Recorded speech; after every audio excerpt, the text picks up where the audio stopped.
So now if we try to understand the light is a particle, which is a photon, suggested by the Planck and Einstein, then when you have a more intense beam of light, what will happen is that you thought it is more energy of the beam of light. So supposedly the frequency of the light is different. The answer is wrong. Even the total energy of the light increase, but it is because of more photons, more particles are involved. But intrinsically, the energy carried by the individual photon is still the same. So the low intensity of light beams with the same frequency compared with the high intensity light beam, the difference is just the number of the particles. So this is a very intrinsic and fundamental difference. Now if we try to think that everything in terms of the particles, so now the interactions is among the photons and the electrons, photon and the other particles. And this is a very useful picture when we try to study the photoelectric. So what is the photoelectric effect? It happens is that you provide a source, provide the light, and that will strike on some metal. So it doesn't have to, it could happen to many kind of metals. And people find out, okay, now the electrons will be released. So now they can measure that how many energy can be carried by the electrons and how many electrons we can eject. So people find out from the experiment data is that each metals, this is the property for individual metal, they have a minimum amount of energy required to eject the electrons. And this kind of minimum amount of energy is the work function, W0. And now, after you provide this minimum amount of energy, the electron is able to be released and carrying certain amount of the kinetic energy. And this Kmax, how do we determine it? It is the energy of the individual photons minus the work functions. So the whole picture here for the photoelectric effect is that one photon particles interact with the electrons. So the energy of the photon will be given to the electrons, but not all of them, because the certain amount of energy, W0, should be given to the photon. And the photon will have to turn this energy to the system, the metal. So you can consider this is something that they have to pay in order to be released. Then the rest amount of energy will be carried away by the photon, and this amount of energy will be converted in terms of the kinetic energy. So intrinsically, this is still the concept of the conservation of energy. So let me show you that how people conduct experiments. So it is actually pretty straightforward. So you prepare a source with the light beams, and you can control the intensity of the light beam. So they will hit on the specific kind of metal, and they find out that they will hit with the metal with certain amount of the energy, then certain amount of electrons will comes out. And the reason why the electron will comes out is that you create a voltage difference here. So this is higher voltage difference. So electron will move toward to the higher voltage difference.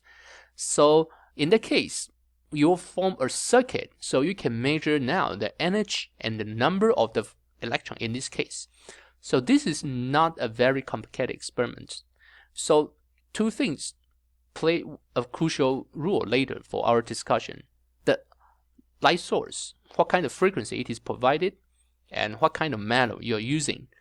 And the two important observations is that the energy carried by the electrons, ejected electrons, and the amount of the electrons measured in the experiment. So you control these two factors and you measure the other two factors. So now let me show you that why this experiment originally people have trouble to understand that. So if you purely follow the classical physics approach, then they will predict is that any kind of the source of the light, which means any kind of arbitrary frequency of light, can eject electrons if you keep increase the intensity. So the reason is because the picture here is the concept of wave. Yeah? So even though the wave is the same, but if you increase the intensity of the wave, the energy will be accumulated. So eventually, they should still able to provide enough energy. to eject the electrons. So they thought this should be the case. No matter what kind of light, should be able to eject. The second prediction the classical physics have is the maximum kinetic energy carried by the ejected electrons should increase as the intensity of the light beam increase. So which means that they thought, okay, now if I provide more intense beam, supposedly the electron will leave and moving faster and faster and faster. It seems this is a reasonable prediction, yeah? But this actually contradicts to our experimental result. So in the experiment, people find out that you cannot use arbitrary kind of light source to eject the electrons. For sure, now, among this discussion here, it is the same metal, okay? I did not even change the metal here. So the metal, for example, it is a gold. So there's a minimum frequency of the light beam you should provide in order to eject it. And the second thing is that when they try to increase the intensity of the light beam, they will find out every electrons still carry the same kinetic energy. So which means the energy carried by the electrons are the same. So what happens is that the energy is the same, but more and more electrons will be created. So the current will become bigger and bigger. But the classical prediction say that the kinetic energy of the electron will increase. So you see the difference now. One is increase amount of the electrons, and the other one is increase the energy of the individual electrons. So people find out, no, the classical prediction is inconsistent with the observation in the data. So you will find out later on why then now the Einstein and the Planck's assumption is correct and should be used to explain photoelectric effect. So now let me give you a concept of the examples here. This is an analog to the elephant. So if you try to throw a bunch of the ping pong ball here, they are pretty light, yeah. So you throw 10,000 ping pong ball on the elephant. So you can treat that these ping pong ball are the so-called low frequency photons. And you try to attack the elephant. Elephant will feel nothing. You say, what are you doing? Are you trying to disturb me? But I am not bothered by that. Eh? So the same story is that if you try to launch a bunch of low frequency of the photon, try to eject the electrons, no, there's no chance you can liberate that. So this is related to that work function, the minimum frequency you require. So therefore, if you try to use different approach, I know this is kind of cruel, but let's use a cannons. So if you try to attack the cannon, the elephant by the cannons, so cannonball will carry a high. You can think they are the so-called high frequency photon. So individually, they carry a very big energy. So even one single cannonball can hurt elephants. For sure, we should not do that. But now you can see this analogy is that you can throw a lot of the ping pong ball. You will not even hurt the elephant. But if you simply just shoot one cannonball, they can hurt and kill the elephant. And this energy carried by the cannonball is one single photon with a very high frequency. So now I hope you have a concept to know that why the light should be quantized in terms of the photon as the particles, and individual, each of them, they carry the energy carried by individual photon depend on the frequency. And the photoelectric concept effect is due to the interaction of the individual photon and the individual electrons.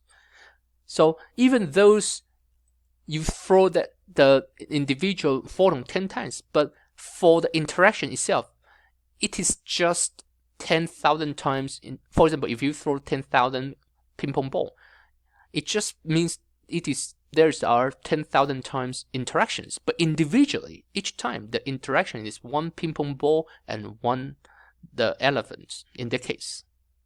So did you see why this analog is useful to understand the photoelectric effect? So therefore, we find out that for sure that photon energy is determined by the frequency, and this is consistent with the assumption by the Planck. And apparently, if the frequency is smaller than the work function for the matter, then energy, the electron will not even be released. So no matter how intense the beam it is. So therefore, there's a so-called cutoff frequency. So this cutoff frequency, for sure, it is related to the work function of the material. So in order to provide this certain amount of work function, because individually each of the photon carry HF, so you at least should have the frequency F0 in order to excite it or release electrons for the particular material, the electron in the particular material. So when you try to increase the intensity of the beam, what does it mean is that you have more and more interactions, but individually each interaction happens somewhere here. Okay, so don't forget about that here. The x-axis is the frequency. So if you only have one source of the light, it is one fixed value. So for the specific frequency, the maximum kinetic energy is the same. So when you increase the intensity of the light beam, you just have more interaction between the photon and the electrons. So you do not increase the maximum amount of kinetic energy. In the other way, you create the more number of the electrons in the experiment.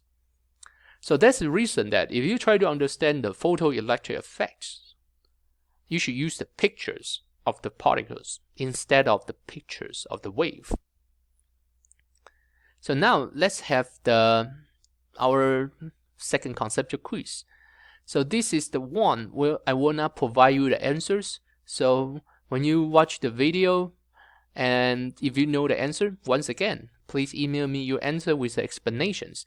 So the people who sent me an email last time, you all do the very good job. You have a clear understanding with the right explanation. That is a very good sign. So I will do this one for the conceptual quiz on answer for these lectures. So now let's look at the third conceptual quiz. So if the light source provided here with the frequency which is above the cutoff frequency, so which means that it is above this cutoff frequency, so now they will start to produce the photon. Yeah? So the question is asking now, what is the magnitude of the current produced? So apparently now the magnitude of the current is how many electrons flowing through. So apparently this is related to the intensity of the light if you try to follow the pictures of the particles.